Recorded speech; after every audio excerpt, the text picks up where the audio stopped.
நீலாஞ்சன சமாபாசாம் ரவிபுத்திரம் யமாக்ரஜம் சாயா மார்த்தாண்ட சம்பூதம் தம் நமாமி சனேஸ்வரம். ஸ்ரீ சக்தி YouTube channel நேயர்களுக்கு ஹரிஹர சர்மாவின் பணிவான நமஸ்காரங்கள்.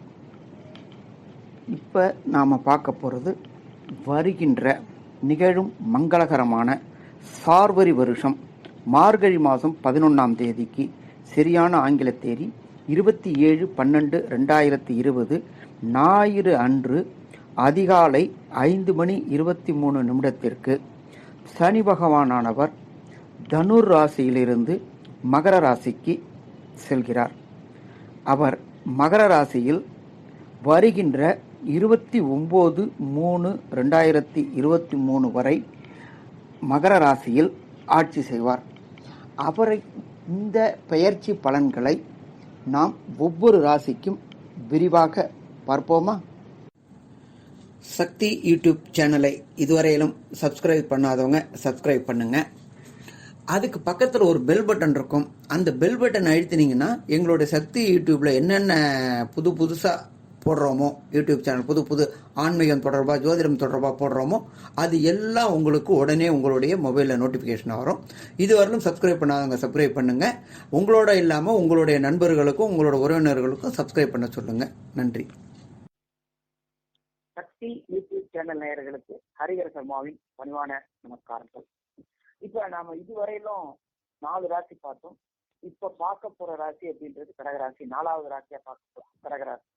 இந்த கடகராசிக்கு இதுவரையில 6ஆம் இடமான தனுர்ல இருந்த சனி பகவான் 7ஆம் இடமான மகரத்துல அவருடைய சொந்த வீட்டுக்கு பயிற்சி அடைகிறார். இப்ப அவர் மட்டும் பயிற்சி அடைஞ்சிட்டாரா அப்படின்னாக்க, இதற்கு முன்னாடி 15/11/2020 குரு அங்க ஏற்கனவே பயிற்சி அடைகிறாரு. குரு அங்க நீச்ச நிலை அடைகிறாரு. ஆட்சி பெற்ற சனியும் நீச்சம் பெற்ற குருவும் இருக்கிறதுனால இந்த காலகட்டங்கள் அப்படின்றது நீச்ச பங்க ராஜயோகம் ஏற்படக்கூடியது இந்த கடகராசிக்காரங்களுக்கு. இதுவரையிலும் கஷ்டங்களையே அனுபவித்திருந்த கடகராசிக்காரங்களுக்கு இந்த சனி பெயர்ச்சி அப்படின்றத பொறுத்தளவுக்கு சுதந்திர காற்றை சுவாசிக்கக்கூடிய காலகட்டம்னு சொல்லலாமா? கண்டிப்பா சொல்லலாம். நீசவங்கம் அடைஞ்சு அவரே 7ஆம் பார்வையாக ராசியை பார்க்கிறாரு. அப்ப அதுவே மிகப்பெரிய சிறப்பா இருக்கா? மிகப்பெரிய சிறப்பா இருக்கு. தான பலமும் அவர் பெறறதுனால அவருக்கு பொறுத்தளவுக்கு கர்மகாரகன், உத்தியோகத்துக்குண்டான ஜீவனக்காரகன் அவர் வீட்டிலேயே நீச்சபங்கம் அடைகிறதுனால இந்த பலன்களை மேலும் கூட்டுறதுக்கான வாய்ப்புகள் மிக அதிகம். இந்த சனி பகவானுக்கு விசேஷ பார்வைகள் உண்டு. 3ஆம் பார்வை, 7ஆம் பார்வை, 10ஆம் பார்வை. அவர் 3ஆம் பார்வையா பார்க்கறது ராசிக்கு 9ஆம் இடமான மீனத்தை பார்க்கிறாரு. 7ஆம் பார்வையா அவரு ராசியையே பார்க்கிறாரு. 10ஆம் பார்வையா அவருக்கு ராசிக்கு 4ஆம் இடமான துலாத்தை பார்க்கிறாரு. இப்ப 3ஆம் பார்வையா பார்க்கறதுல என்னென்ன பலன்களை கொடுக்க போறாரு அப்படின்றத நம்ம சம்பத்தைக்காரவங்க சொல்லுவாங்க. ஐயா, அற்புதமா சொன்னீங்க. ஸ்தான பலத்தை பத்தி அருமையான ஒரு இன்ட்ரோடக்ஷன் நல்லபடியா கொடுத்துருக்கீங்க. சனி பெயர்ச்சி இவ்வளவு நாள் கடகராசிக்கு 6ஆம் இடத்தில் இருந்து தொழில் காரகனே 6ஆம் இடத்தில் போய் இருந்து ஆட்சி பெற்ற குருவோட இருந்து தனுசுல குருவும் சனியும் இருந்து நல்ல ஒரு அடிமை தொழில்ல நல்லபடியா இருந்திருக்கக்கூடிய வாய்ப்புகள் உண்டு. இந்த 6ஆம் அதிபதி 7ஆம் இடத்தில் நீச்சப்பட்டு போகிறதுனாலையும் அடுத்தது 7ஆம் இடத்தில் சனி வர்றதுனாலையும் தொழிலில் கொஞ்சம் பாதிப்புகள் ஏற்படக்கூடிய வாய்ப்புகள் உண்டு. ஏன்னா சொந்த தொழில் பண்ணி கொண்டு இருப்பார்களே ஆனால் கண்டிப்பாக அவருடைய பார்ட்னர்ஷிப்ல பிரச்சனைகள் வரக்கூடிய வாய்ப்பு உண்டு.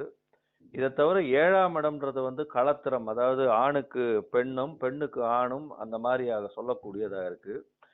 இந்த விஷயத்தில் பார்த்தீங்கன்னா இந்த கடகராசிக்காரர்களுக்கு 7ஆம் இடத்தில் போய் சனி ஆட்சி பெற்று போயிருக்காங்க. எப்பவுமே நம்ம ஒண்ணு சொல்றது உண்டு, கடகத்திற்கும் சிம்மத்திற்கும் கும்பத்திற்கும் மகரத்திற்கும் 7ஆம் இடத்துக்காரர்கள் ஆட்சி பெற்று இருக்கக்கூடாது. அப்படி இருந்தாங்கன்னா அவங்களுடைய களத்திரம் பாதிக்கும் அப்படின்னு சொல்றது உண்டு ஜாதக ரீதியாக.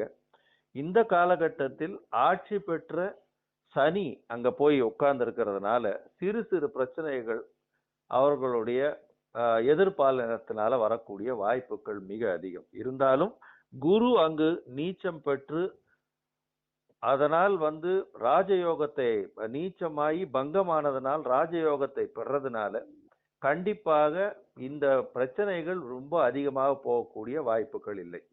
இதை தவிர பார்த்தீங்கன்னா இந்த சனிக்கு 3ஆம் பார்வைன்ற ஒரு விசேஷ பார்வை இருக்கிறதுனாலையும் அது 3ஆம் பார்வை மீனத்தில் விழறதுனாலையும் அது கடக ராசிக்கு 9ஆம் இடம் அப்படின்னு சொல்லக்கூடியது. 9ஆம் இடம் அப்படின்றது மீனத்திற்கு உண்டானது. 9ஆம் அதிபதியும் 7ஆம் இடத்தில் நீச்சப்பட்டு போயிருக்கிறதுனாலையும் தந்தைக்கு உடல்நிலையில் பாதிப்புகள் இருக்கக்கூடிய வாய்ப்புகள் உண்டு. அதனால தந்தையின் உடல்நிலையை கொஞ்சம் ஜாகிரதையா பார்த்துக்கிறது நல்லது. இதை தவிர பார்த்தீங்கன்னா மேல் படிப்புக்கு உண்டான இடம் கிடைக்கிறது, அந்த மாதிரியான விஷயங்கள் மேல் படிப்புகள்ல சில தடங்கள் வரக்கூடிய வாய்ப்புகள் மிகவும் அதிகம். ஏன்னா 9ஆம் அதிபதியும் நீச்சப்பட்டு போயிடுறான்.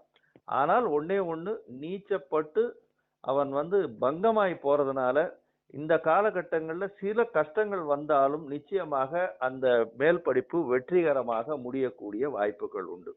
இதை தவிர பார்த்தீங்களே ஆனால் இந்த சனி பெயர்ச்சியின் போது குருவும் நீச்சமாக இருக்கிறதுனால 9ஆம் இடத்தோட சம்பந்தப்படுறதுனால நம்மளுடைய மூதாதையர்கள் இருந்த இடத்திற்கு சென்று பார்க்கக்கூடிய வாய்ப்புகள் கிடைக்கும். அந்த நம்மளுடைய சொந்த ஊருக்கு போகக்கூடிய வாய்ப்புகள், அந்த மாதிரியான விஷயங்கள்லாம் இந்த காலகட்டங்கள்ல, அதாவது 2020 டிசம்பர் 27 ஒரு வருஷ காலகட்டங்கள்ல, ஏன்னா குருவும் அங்கேயே இருக்கிறதுனால நீச்சம் பெற்றதுனால இருக்கக்கூடிய வாய்ப்புகள் மிக அதிகம். இப்போ சனியினுடைய 7வது பார்வை அப்படின்னு சொல்லக்கூடிய கடக ராசியிலேயே அவருடைய பார்வை விழறதுனால என்னென்ன விஷயங்கள் நடக்கும் அப்படின்னு ஐயா சக்தி சோமையா நல்லபடியா சொல்லுவாங்க.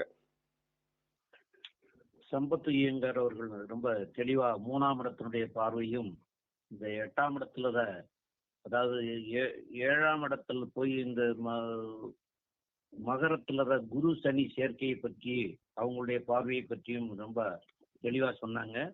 இப்போ சனி மகரத்துல இருந்து 7ஆம் பார்வையாக உங்களுடைய ராசியவே பார்த்துட்டு இருக்காரு. அப்போ குருவும் பார்த்துட்டு இருக்காரு.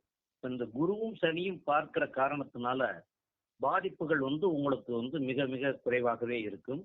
இருந்தாலும் சனியினுடைய பார்வை 10ஆம் பார்வையாக உங்களுடைய ராசிக்கு 4ஆம் வீடாகிய துலாத்தை பார்க்கிற காரணத்தினால இந்த படிப்பு விஷயங்கள்ல கொஞ்சம் காலதாமதங்கள் ஏற்படுறதுக்கு உண்டான வாய்ப்புகள் இருக்கிறதுக்கு வாய்ப்புகள் உண்டாகும். அதையும் இந்த பரிகாரங்கள் மூலமா செய்திக்கிட்டீங்கன்னா அந்த படிப்பு விஷயங்களும் நல்ல விதமா போயிடும். ஏன்னா 4ஆம் இடத்தை பார்க்கிற காரணத்தினால அதுல குரு உங்களுக்கு அதிச்சாரம் வாங்கி 5/4/2021 கும்பத்துக்கு போற போது அப்போ 9ஆம் பார்வையாக அவர் அந்த 4ஆம் இடம் பார்க்கறதுனால அந்த காலகட்டத்துல சரியாயிடும். இந்த இடப்பட்ட காலம் மாத்திரம்தான் கொஞ்சம் சொல்ல கொடுக்கக்கூடிய வாய்ப்புகள் இருக்கும். அதே மாதிரி அவருடைய 7ஆம் பார்வையில குரு சனி சேர்ந்திருக்கிற காரணத்தினால அதிகமான பாதிப்புகளை தந்துடக்கூடிய வாய்ப்புகள் கிடையாது. இருந்தாலும் ஓரளவு தொந்தரவுகள் இருக்கத்தான் செய்யும். அதுக்குண்டான வாய்ப்புகளுக்கு சில பரிகாரங்கள் நம்ம சொல்லி அதை சரி பண்ணிக்கிறதுக்கு உண்டான வாய்ப்புகள் இருக்கு. அதை கடைசியா அந்த பரிகாரங்கள் சொல்றதை போய் செஞ்சுட்டு வந்தீங்கன்னா கண்டிப்பா அதனால நன்மைகள் அமையும். இப்போ 10ஆம் இடத்தினுடைய பார்வையை பற்றி 7ஆம் இடத்துடைய பார்வையை பற்றி நான் சொல்லிட்டேன். இப்ப நம்மளுடைய ஐயா 10ஆம் பார்வையை பற்றி ஹரிஹர சர்மா ஐயா அவர்கள் சொல்லுவாங்க. ஐயா சிறப்பா சொன்னீங்க ஐயா. உண்மையிலேயே நல்ல பலன்களை தரக்கூடிய. இப்போ பொறுத்தளவுக்கு கடக ராசிக்கு சனி பகவான் 10ஆம் இடம் அப்படின்ட்டு 10ஆம் பார்வையா பார்க்கறது அவருடைய 4ஆம் வீடு. 4ஆம் வீடு அப்படின்றது மாத்திருஸ்தானம் அப்படிம்போம் ஒண்ணு. அது போல 4ஆம் இடம் அப்படின்றது சுகஸ்தானம் அப்படின்னு சொல்லுவோம். இந்த சுகஸ்தானமும் மாத்திருஸ்தானமும் சனி பகவான் பார்க்கறதுனால சற்று சிறப்பு குறையறதுக்கு வாய்ப்புகள் உண்டு. தாயோடைய உடல் நலத்துல பிரச்சனைகள் வரத்துக்கான வாய்ப்புகள் உண்டு. அப்ப பிரச்சனைகள் வரும் தெரிஞ்ச விட்டு சின்ன உபாதைகள் வரும்போது உடனடியா அதுக்குண்டான ட்ரீட்மெண்ட் எடுத்துட்டோம்னாக்க அது பெரிய அளவுக்கு போறதுக்கு வாய்ப்புகளை குறைக்கும். அதே போல பாத்தீங்க அப்படின்னாக்க இந்த குரு பெயர்ச்சி ஆனவர் கும்பத்துக்கு போயிட்டு அவரும் அந்த 4ஆம் இடத்தை 9ஆம் பார்வையா பார்க்கிறாரு. அப்ப அந்த சற்றேற குறைய அவர் அதிகாரம் வாங்கி போயிட்டு வந்த 159 நாள், அதுக்கப்புறம் பயிற்சி அடையக்கூடிய ஒரு வருஷம்.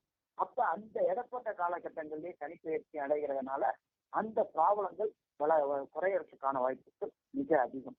அதே போல நம்ம 4ஆம் இடமே லோயர் எஜுகேஷன். குழந்தைக்கு நினைவாற்றல் அதிகமாகும். குரு பார்க்கும்பொழுது நினைவாற்றல் அதிகமாகும். ஐடி லெவல் நல்ல கூடும்.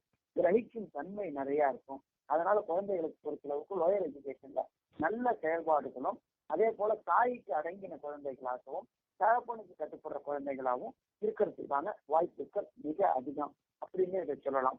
அதுக்கு அடுத்தது பார்த்தோம் அப்படின்னாக்க, எப்போதுமே துலாத்தை பொறுத்தளவுக்கு துலாக்குடைய அதிபதி சுக்கிரன். சுக்கிரனுக்கு தனி பாக்கியவான் நட்பு கிரகம் தான். அதனாலையும் அவர் பெரிய அளவுக்கு கெடுபலன்களை செய்ய மாட்டார். ஆனா எப்போதுமே நம்ம எச்சரிக்கையா இருக்கிறது மாத்ருஸ்தானம், அதனால சுகஸ்தானம். இது சுகஸ்தானங்கள் அப்படின்ற பொறுத்தளவுக்கு சிறு சிறு சுகத்துல பிரச்சனைகள் வரும். இரவு தூக்கமின்மை இத மாதிரி இருக்கிறதுக்கு வாய்ப்புகள் உண்டு. அதே போல அதை பார்த்தோம் அப்படின்னாக்க, அந்த துலாம் அப்படின்றத பொறுத்தளவுக்கு உயர்கல்விக்கு 4 அப்படின்றத பொறுத்தளவுக்கு லோயர் எஜுகேஷன், ஹையர் எஜுகேஷன், அது போறதுக்கு சின்ன சின்ன தடங்கல்கள் வரும். அதற்கு உண்டான பிராயோஜித்தம் என்னவோ அதை செஞ்சுட்டோம் அப்படின்னாக்க மேன்மையான நிலையை அடையிறதுக்கு வாய்ப்புகள் மிக அதிகம். இந்த சனி பகவான் குருவானவர் இதுக்கு அடுத்தது சுபத்துக்கு அடுத்தது மீனத்துக்கு போவாரு.